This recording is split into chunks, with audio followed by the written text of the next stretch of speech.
The first advertiser's rival will pretty surely want it, a result which number one will hardly permit if he can help it. And so between competitors in business, your blank will always be filled, and you can raise your price if competition becomes sharp. 812. The page contract. When your advertising patronage becomes large and you find it necessary to employ assistants, you will find it to your advantage to let the advertising out in contracts to your subordinates. Instead of paying your helpers a salary, you tell them that they can have a page for $50 or $500, according to the size of the page and the number of the circulation. They then secure the advertisements themselves and make what they can. They, and not you, take the risk. Many assistants would not be willing to do that, but others would prefer the opportunity to work for themselves in this way. Chapter 19. Money in Cloth. In the materials for making cloth and in the improvement of garments, there is an unlimited field for development and fortune. Here are a few of the roads in which capital may profitably move. 813. Linen mills. The schedule of the new flax tariff was framed especially to protect linen manufacturers by cheapening the imports of the raw material so that they can compete with foreign rivals. Money put into linen mills ought to reap a bountiful harvest during the next few years. 814. Triple knee stocking. Why do not stocking makers give additional strength to the parts which are the first to wear out? 5 million boys and girls in this country are wearing their knees through their stockings, and yet makers go on in the assumption that the quicker the wear, the better the trade. It remains for some sagacious manufacturer to put a double or triple thickness on the knee, get a reputation for his stocking, and command the market. 815. The unfrayable collar band. Shirts, perfectly sound elsewhere, go into the rag bin because the collar band is frayed.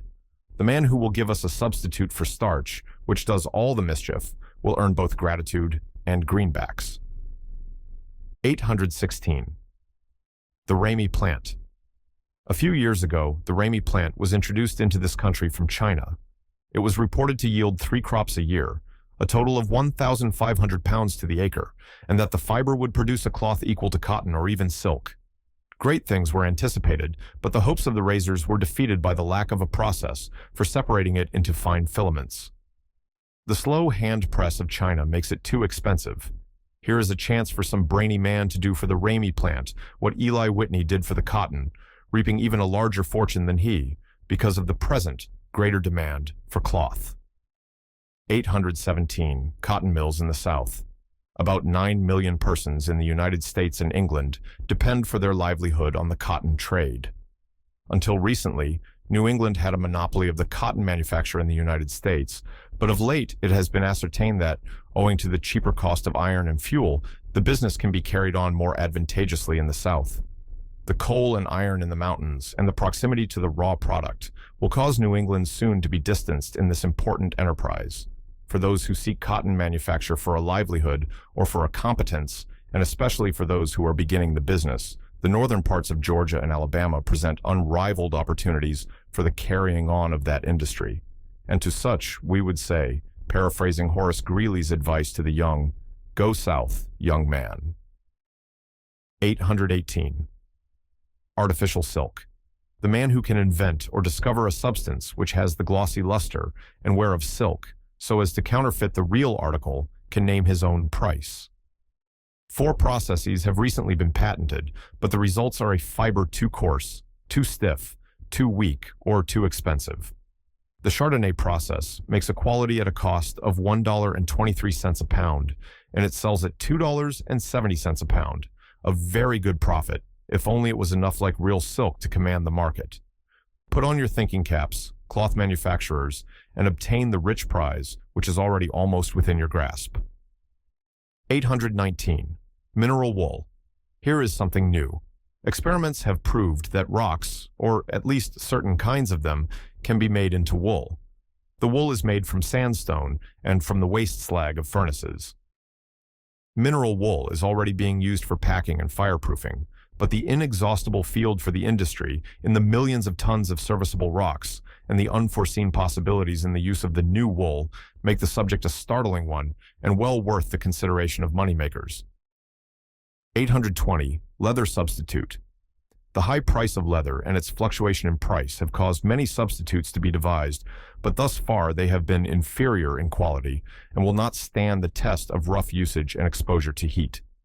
Imitation leather has always been made of 2 pieces of cloth pasted together, which are bound to separate or blister. Here is a secret worth a fortune. A single thickness of either drill or duck, with a heavy surface coating, will stand every test that leather can endure, and is every way as good, and can be produced at 1/3 the cost. Chapter 20. Money in fertilizers. We are yet in the infancy of this important product. The desideratum is a fertilizer that will do the best work in the least bulk. The 4,565,000 farmers and vegetable growers of the United States will make independently rich the man who can produce a good fertilizer at small cost of transportation. The field of chemistry is particularly rich in suggestions. Experiments in this line are constantly going on, and there is reason to hope that an agricultural Edison will soon arise. Meanwhile, there is money in the following fertilizers. 821. Garbage. Every truckload of garbage is worth at least $1 for manuring purposes, and yet thousands of these loads are dumped every day into the water. Instead of the city paying a round sum for the removal of garbage, it ought to receive a bonus from a contractor who knows how to turn it to account. 822. Leaves. Rotted leaves form the rich base from which nearly all our forests, and indeed nearly all the vegetation of the earth, springs. The number of loads of leaves that fall from the trees in the autumn are entirely incalculable. The keeper of a country livery stable could add 1/2 to his compost heap, and thus double his sale of fertilizers. 823. Urban sewage. The best of all fertilizers is allowed to float out to sea and is lost. The Germans are wiser. They utilize all these waste products, and the surprising fertility of the soil near Berlin is the result of this wise employment of nature's richest fertilizer. There are fortunes for those who will study the foreign system and apply it to the large cities of this country. 824. Ashes. We lose at least $5 million annually in the waste of ashes. In the cultivation of gardens and city lots, where the expense of transportation is small, there is a field for the profitable use of this fertilizer. It could be combined with some product rich in phosphates, as for example bone dust, and then put up in barrels for sale. An ash fertilizer company would pay. 825. Phosphates. The phosphate rocks of North Carolina, South Carolina, and Georgia contain fortunes for the men who will develop those industries. The quantity is practically unlimited, and the price of phosphate is $18 a ton. Cheap freights will make these rocks mines of wealth. 826. Cottonseed meal. This sells for $20 to $25 a ton, and being a waste product, the cost is light. Its sale could be made more general among the farmers if they knew its value. 827. City stables. Much of the product of city stables is carried to the country in barges and sold, but more is wasted, especially is this the case with single and small stables in the suburbs, where the accumulation is light, and the law does not require its removal. But a systematic collection of these products would pay anyone who should undertake it on a large scale. 828. Peat. New Jersey has more than 1,000 square miles of peatlands, for the most part undeveloped. The peat is from 3 to 6 feet in depth. When phosphates are selling for $18 a ton, there ought to be a market for peat at $5, which would still leave a good margin of profit if, as seems entirely reasonable, the labor and freightage could be covered for $3. 829. Menhaden. The farmers of the eastern end of Long Island have found this an excellent fertilizer. The fish are strewn whole upon the land. More than 1 million of the tiny creatures, or upward of 100 tons, have been caught by one vessel in a single day. The industry is chiefly confined to the vicinity of Gardiner's Island, but it might be made profitable along other parts of the coast. 830. Fish scrap. The chemist's valuation is $41 a ton, but it ordinarily sells for $35 to $38. It is admirably adapted for plant food. One of the largest producers of dry ground fish claims that the farmer gets more for his money in this than in any other fertilizer. 831. Soot. For some crops, soot is one of the most powerful of all fertilizers, and yet it is allowed to go to waste. The total amount of soot produced in London 20 years ago was 1,100,810 bushels, and is probably about the same for New York today. The average price was 5 cents a bushel, and the total worth $109,165. Probably in this country, at least until its worth is discovered, it could in most cases be obtained free by anyone who will take the trouble to pick up this $100,000. Chapter 21. Money in Advertising.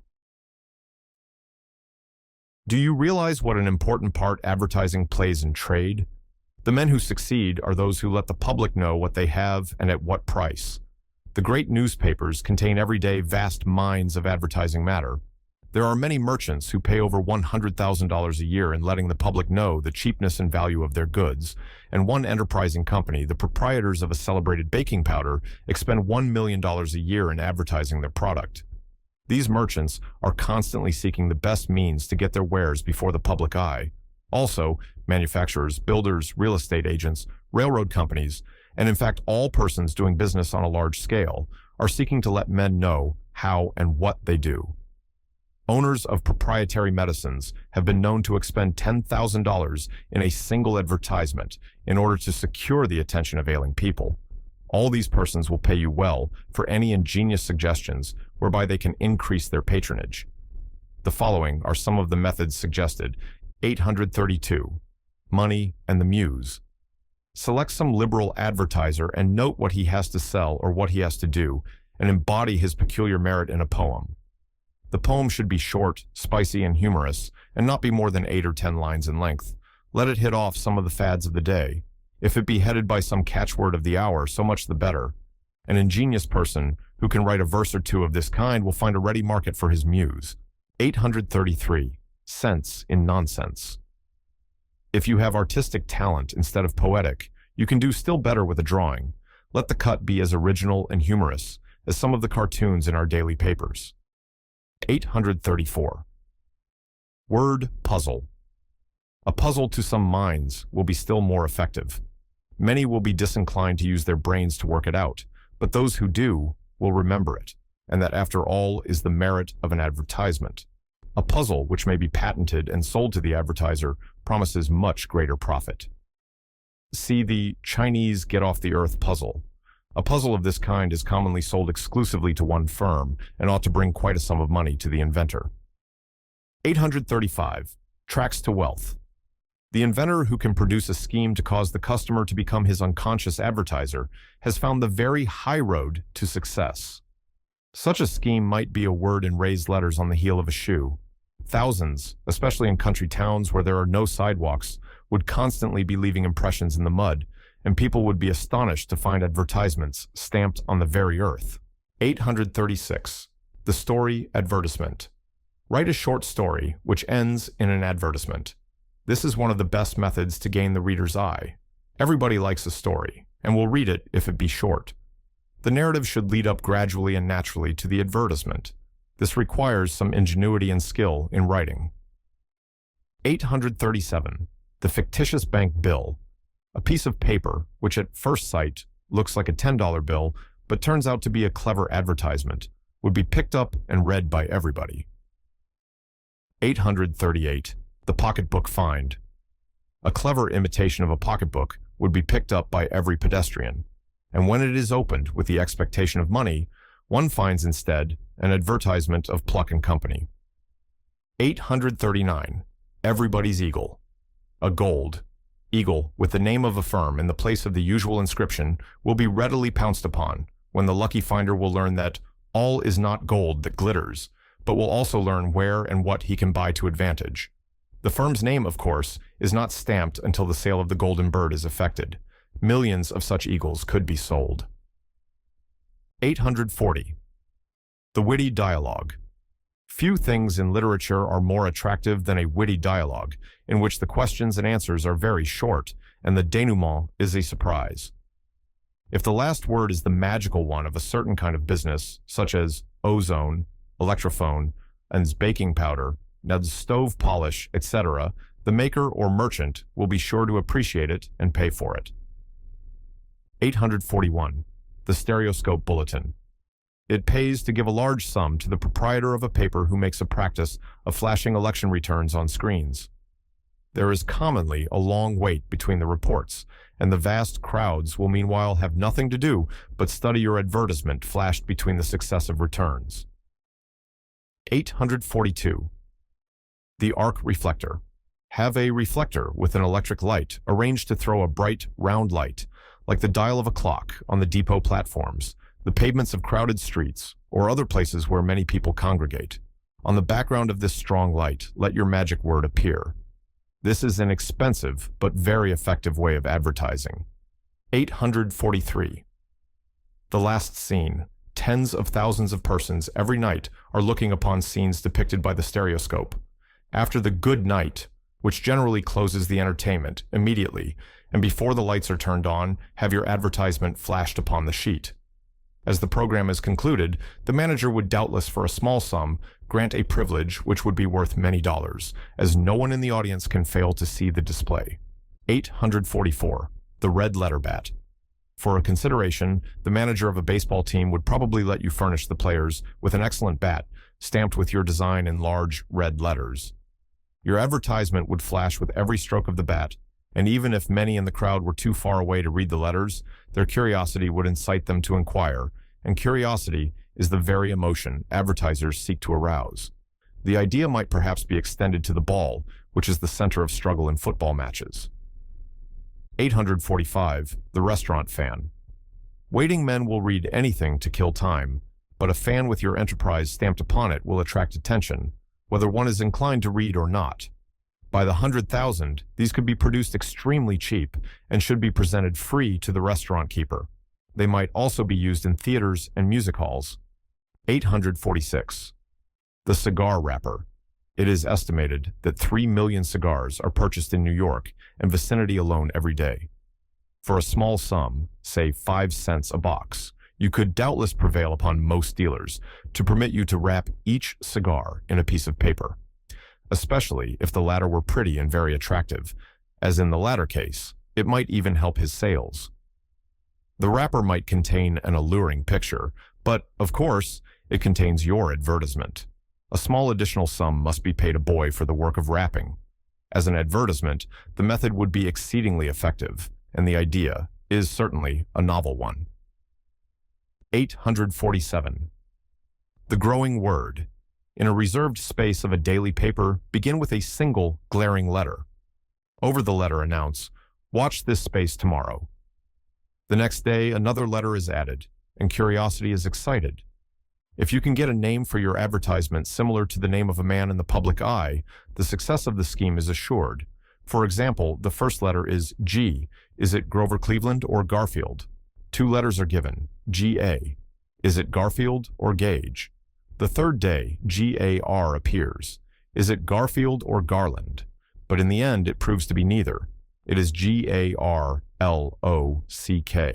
the name of your invention or brand of goods.